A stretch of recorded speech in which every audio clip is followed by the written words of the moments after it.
Alors, le rôle du médecin généraliste est déjà capital dans toutes les pathologies chroniques, ce qui est le cas dans les maladies inflammatoires comme dans le diabète ou l'hypertension. Il est d'autant plus à l'heure actuelle que beaucoup de thérapies et de biothérapies vont passer par voie sous-cutanée et orale.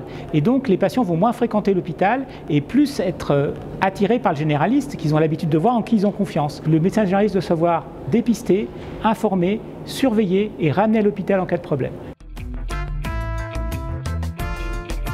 Tout d'abord, dans le cas du dépistage, on peut dire que des signes comme de la diarrhée, de la douleur abdominale, une perte de poids va amener à adresser le patient, faire une coloscopie, faire un diagnostic. C'est le premier cas. Le deuxième cas de signe d'alerte, c'est lors d'un traitement.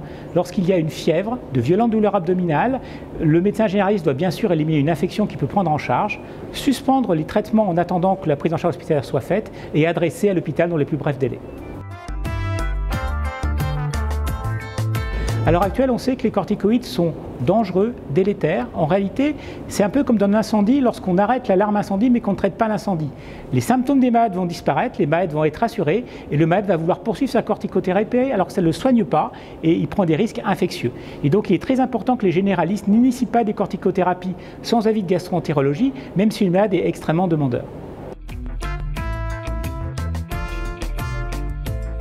Lorsqu'un patient est infecté, il doit bien sûr être réadressé pour suspendre les traitements en période d'infection. En dehors de ça, il ne faut pas modifier le traitement et ne pas avoir d'inquiétude.